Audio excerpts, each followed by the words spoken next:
Përshëndetje dhe mirë se vini në një episod tjetër të podcast në rrjetë bashkë me mua Rezek Siku. Sot kemi nderin të mi presim për një intervistë ekskluzive presidentin e FIBA Europës, Jorge Garbajosa, një figurë e respektuar ndërkombëtare e basketbollit. Ai vjen pas një karriere të suksesshme në NBA dhe në Euroleague. Pas përfundimit të karrierës si basketbollist aktiv, ai është bashkuar Federatës spanjolle si president, kurse tani është president i FIBA Europës. Zotri Garbajosa, mirë se erdhe.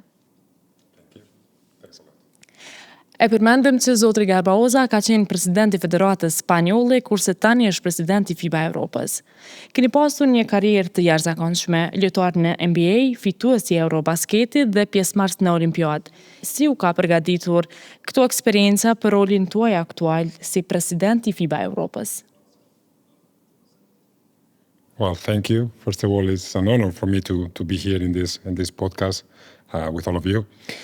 Then, obviously, I started to play basketball when I was 13, 14 years old. Now I'm 47, so I say that the vast majority of my life, most of the time of my life, I've been with a basketball in my hands or around my table. So I think everything is part of the process of growth, or to try to understand better. First of all, you just play because you want to have fun. Then you start to become out to be a professional. And then, because of my curiosity, you start to look also what happened off the court. Then when I was 34 years old, I retired, and I had the opportunity to start to work in the Spanish Federation as a team manager of the national team, and also in charge of the social project. So for me, the life was perfect. I mean, it was a perfect job. I had to work on the court with my friends, with my colleagues, and also try to do positive things for the community through basketball in my country. But suddenly, some years later, 3-4 years later, the Federation went through a difficult situation. The former president was under a heavy investigation by the prosecutor in my country. And some clubs, some regional federations, players, they pushed me to try to follow the elections. I was not convinced at all, to be honest. It was not part of the plan. But once I was honored to be elected, then I get, let's say, sorry for the wording, I get added to this. I mean, I love the manager. I love to be a manager. I love to try to improve my ecosystem, my beloved ecosystem that the basketball is. And then I spent 7 years in the Spanish Basketball Federation as president, plus 4 as team manager of the national team. So I had the feeling that my job was done, that I need to try to face a new challenge, to motivate myself to try to be out of the comfort zone, as people like to say today. So I had the opportunity to follow the elections in Europe, and I was supported by 75% of the federation in Europe. So I was so honored. And since then, the feeling that I have is all this, what I explained in a few minutes, allow me to understand better what the basketball in every country needs, what basketball in every country in Europe deserve, and how to try to be useful for all of them. Folëm për disa etapa të karrierës tuaj, po çka konsideroni si më sfiduese tek tranzicioni nga loja në fushë tek pozita udhëheqëse në basketball? Well, allow me to answer you with an example, right? Okay. I had the honor also to become world champion as a player and also as president of the Spanish Federation. And believe me that the feelings that you have before the final game, during the final game, and right after the final game once you win are totally different. As a player, it is true that you have a lot of responsibility. For these 40 minutes, your life is that 40 minutes. No tomorrow, no future. It's just these 40 minutes. And then when you win, you have the feeling that you have is like you can touch the heaven with your hands, with your fingers. When you have to face a final of the World Cup as president, believe me, it's a nightmare. It is a nightmare because you know how the pressure is different. How you accept the pressure is different because at the end of the day, as a player, okay, you have a lot of pressure, but you have the right to change the destiny because you have the ball in your hands. As a president, you know all what has been done until that moment and how your job is going to be if you win or if you win. No, not your job, the community, how this win or this loss will impact in the basketball, in this case, in my country. So when I won when we won the World Cup as players, I was like for 2 days celebrating and crazy, not sleeping.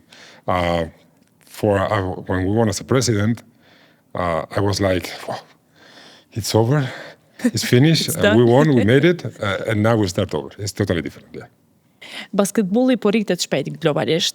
Nga perspektiva juaj, çka konsideroni prioritet që sot FIBA mban?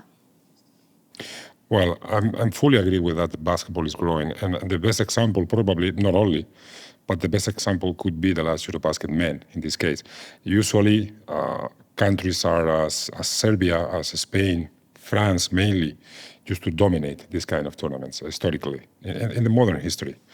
Now we could see in Riga, but also in Cyprus, in Finland, and in Poland, that countries as Georgia, as Finland, as Sweden, as many countries, Portugal also, they made to the last round. So the basketball is not growing only the traditional countries. And this is so important. But you could see also the league in Africa, the BAL, it's in a partnership with the NBA in FIBA, is getting bigger and bigger. Also in Asia, we have very good projects, federations that are getting better. South America also, obviously, NBA and North America are very competitive, Canada.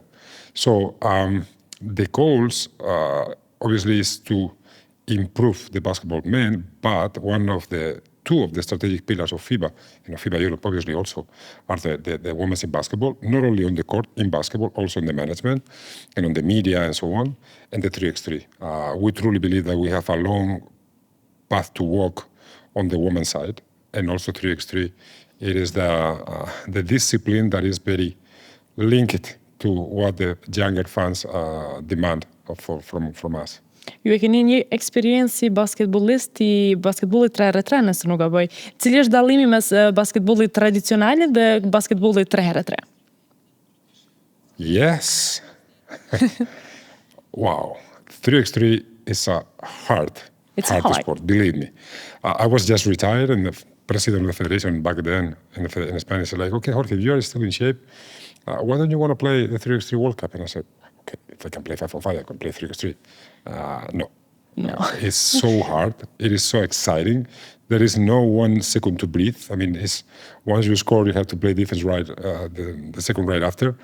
But I really like how the fans feel it, because they don't watch it, they feel it. You can see how much entertained is around the game, with music, with dancers, with the speakers and so on. And again, the young fans, they demand shorter games, shorter entertainment, and this is 10 minutes at the most. And this is like, boom. So they really like it. We could see in Paris, but not only, but in Paris was, like one of the flagship moments of our 3x3 history, how the fans, the arena was sold out every single day. We could sold double tickets, but I think it's not anymore a project. I think it's a reality. We have a lot of countries, and then also this is important to mention it. This gives the opportunity to non-traditional winning countries, as I don't know, Netherlands or Mongolia, to become, a very successful federation. So they have the opportunity, another pathway to succeed, which is not the traditional one, which is a little bit more difficult.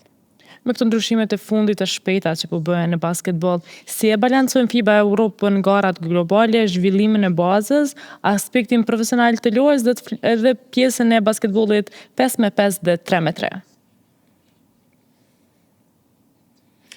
Well, we have to understand what are we managing. When we talk about a Eurobasket men where Mr. Antetokounmpo, Mr. Doncic, or Mr. Jokic, or Mr. Şengün, or Mr. Markkanen are going to participate, first of all, that at the level of organization, you have to be at the highest standard level, because they deserve it. Also because it is our flagship 5-on-5 event. Billions of spectators are following all around the world. When I say billions, believe me, it's more than millions. From United States until, I don't know, the smallest country in Asia or in Africa or even in Oceania. And then when you change your hat to the professionalism, to the youngs, you have to focus your efforts in a different way. During my time on the Spanish Federation, to be honest, we were very successful on the youth Eurobaskets, But that was not the goal. The goal was to develop players. And then if you win, great, especially for them, that they like to wear the gold medal or the silver medal back in their country. But for us, the goal was not to invest the time and the resources on to win medals. It was about to develop players. So it's totally different. Çka do të konsideroni si sukses për FIBA-n për periudhën kohore 5 deri në 10 vitet e ardhshme? Well, this is interesting. If we talk about the challenge that we are facing today, the global challenge, because every country has the specific challenges, but if we talk about what we call the reshaping of the club competition in Europe, I think now we have a great opportunity. We are talking with our friends of the NBA to try to organize something big, something important in Europe that will be extremely helpful for the clubs and for the national federations in all over the world. When we talk about the strategic pillars, as I mentioned before, the women's in basketball is not only about to grow the level of basketball that we could see last Eurobasket in Athens, Bologna, Hamburg, and Brno. Excuse me, I forgot it. I don't want to forget it.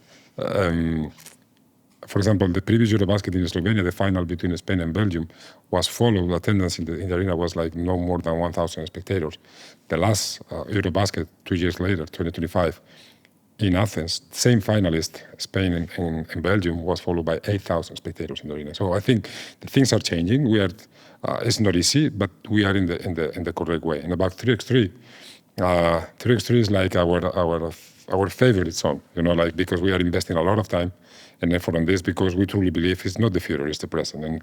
And this open a lot of windows for us to develop national federations. But for me, what would be more important is the unity that we have today, the unity that we have in FIBA Europe, with all 50 federations committed, with different opinions, which is normal. I mean, this is democracy. Different opinions, good discussions, but with common projects in their minds, in their strategy, and also together with FIBA. For us, as FIBA Europe, we truly believe that we are really important in our ecosystem, and this gives you some rights and at the same time some obligations. And one of the obligations is to discuss, to try to, as the song just to say, fight for our rights, but at the same time be collaborative and be helpful and be at the side of the president and the secretary general of FIBA.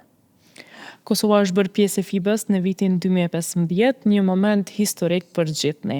Nga këndvështrimi juaj, se ishini federatat e vogla brenda familjes të FIBA-s? Well, this is a very interesting question. I had the honor last December to be here for the 10th anniversary of the Kosovo Olympic Committee.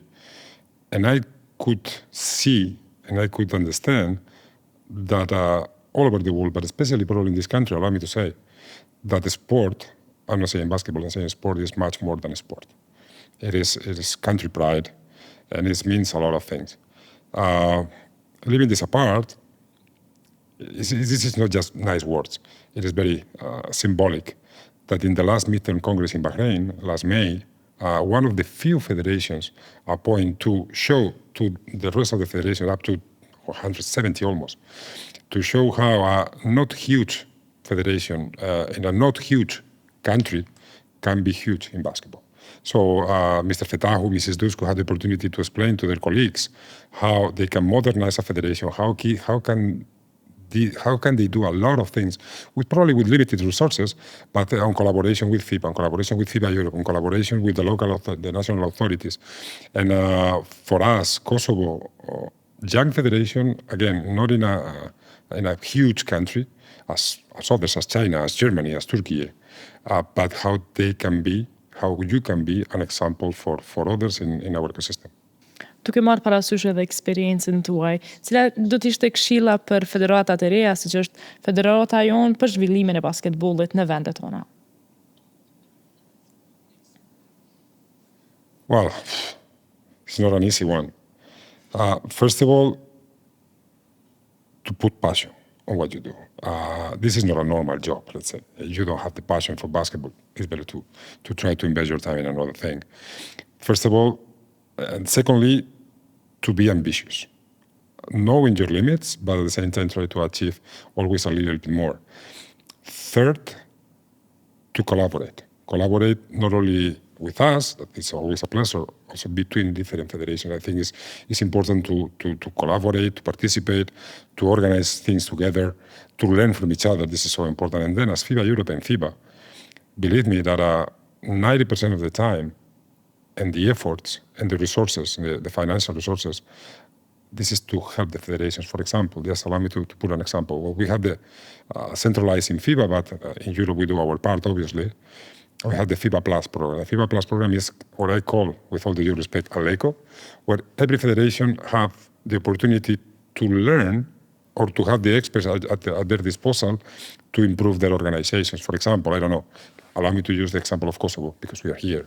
But if Kosovo needs, I don't know, advice, legal advice, or to have a new status, or they want to organize a new competition, or they want to have a new program for youth, FIBA and both in FIBA Europe, we put at the disposal of the expert, and we can make recommendations, we can make advice, so we can help them out. And for example, Kosovo is a good example of that. Kosovo was one of the first federations that applied for the FIBA Plus program. So allow you to be on your side. Allow the federations, FIBA Europe, we are here to support our national federations. This is our main goal. So it's always a pleasure to collaborate with you. Allow us to be on your side. FIBA Evropi ka disa programe për federata siç janë Her World Her Rules, LEU, për programe të tjera. Sa mendoni që janë të rëndësishme këto për federata që ushtrojnë këto programe, por edhe për FIBA Evropën? Yeah. This is the core of FIBA Europe. These programs are, they start, I was not the president, obviously I was on the board, and obviously we supported with the Youth Development Fund, then we start with the rules. Then, and it was in my plan, and I'm very happy that it was very well received for the federations, that the Ali Hoop program, which is more about let's call it the logistics, to support the logistics of the national federation. Now we have a new one, which is Hoops for the Schools, where we help the federations also to get basketball into the schools at the younger ages. So Eurobasket is really nice. Eurobasket women, we love it. But on our daily basis, what we work for are for this kind of programs. Rikthehemi edhe një herë te basketbolli 5x5 dhe basketbolli 3x3. Mes këtyre dy disiplinave, cila do të ishte zgjedhja jote? Dhe pse? Wow. I'm gonna be nice. To play, I would say 5-on-5. Okay. To watch, I'm starting to become a really 3x3 fan. 3x3. Yeah, because it's so attractive. I really like it. Rreth drejtimit që përshkon basketbolli kohët e fundit, cila është ajo gjëja që ju pëlqen juve më shumë, që ju entuziazmon më së shumti rreth kësaj?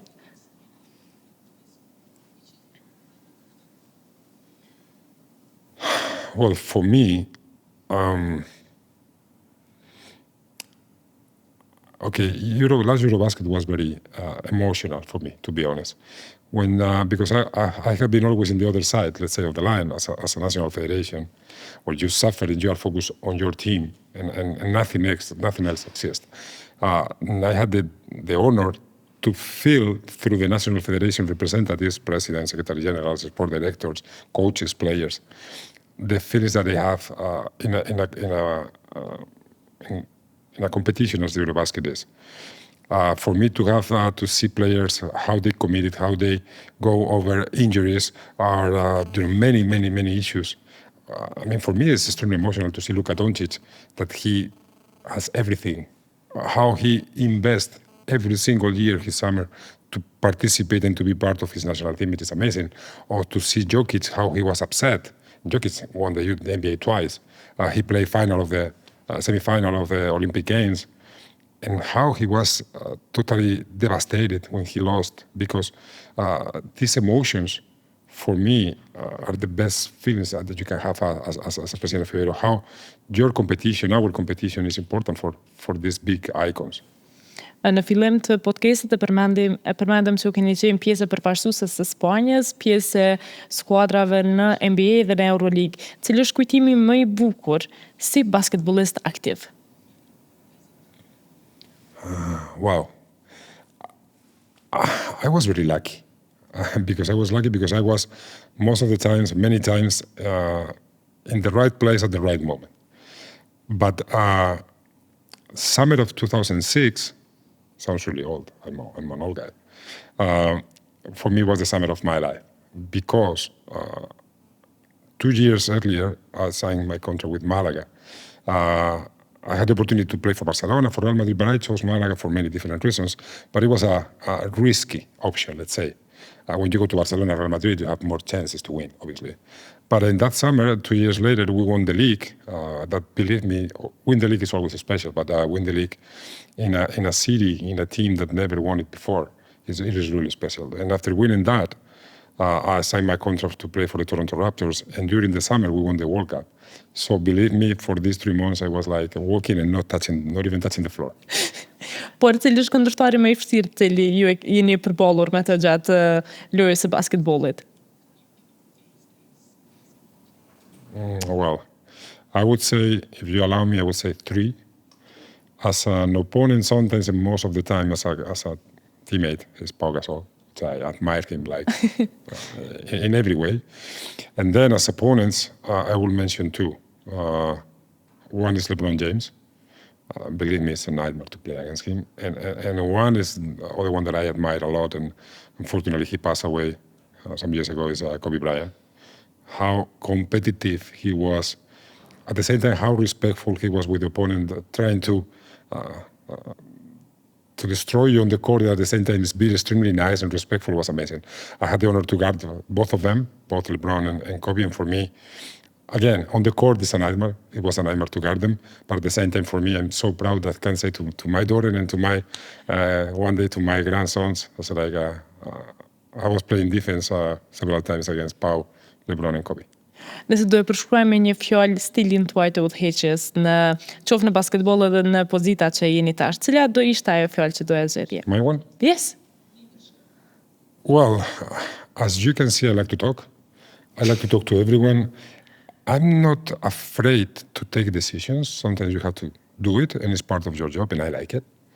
But I've never took a decision before without talking to everyone. When you want to do something in Kosovo, first of all, you talk to the federation, then you go to talk with the authorities, then you talk to the players, coaches, etc., and then you have to decide. So at the same time, when you have to be serious and you have to be tough, you are.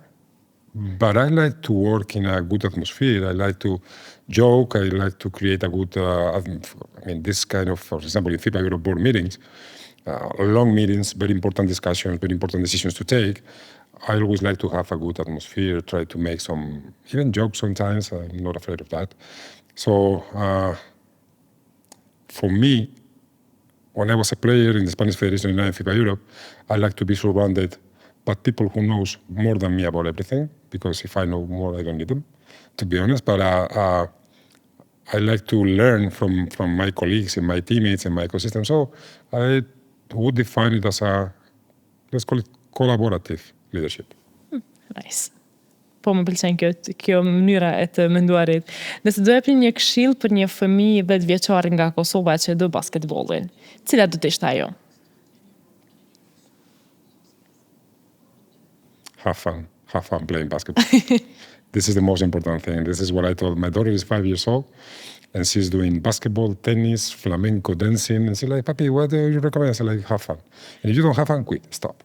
But for me, maybe it sounds a little bit selfish, but for me, it is impossible to not have fun playing basketball or watching basketball. It's the most exciting sport in the world. I'm a big fan of tennis, football, I love it, but basketball is so special. So have fun, enjoy it, and don't quit.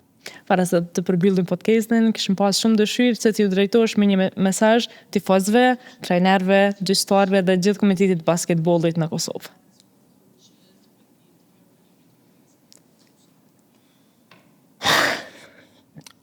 Oh wow, this is nice. This is a nice opportunity. What I would say is, like, first of all, you can be proud of your federation, of your basketball federation. Believe me that you have a great leaders, good people who love basketball, people who have played basketball. And as I said during this conversation, that I really like it. Thank you for this opportunity. Sport and basketball in your country, it is more than a sport. I had this morning meeting with the minister of the sport, and he told me like, who could expect that Kosovo would win gold medals in Olympic Games? So in basketball, you are doing great things. Dream big. You have the tools to do it. You have the passion. You have the leaders. You have the skills. So dream big, enjoy it, and maybe in some years we are talking about some big success of the Kosovo Basketball Federation and basketball in Kosovo. Jorge Garbajosa, faleminderit shumë për kohën tënde. Historia juaj është një frymëzim për shumë persona në Kosovë dhe ne jemi të nderuar që ishni pjesë e podcastit tonë. Faleminderit shumë. Thanks a lot for this opportunity. It was a lovely conversation. Thanks for having me here today. Faleminderit shumë. Kaq nga kjo episod në rrjet bashkë me mua Reze Eksiku dhe mysafirin tonë për këtë episod. Ju mos harroni për përmbajtjet e fundit vizitoni Kosova Women Basketball dhe Kosovo Basketball Federation.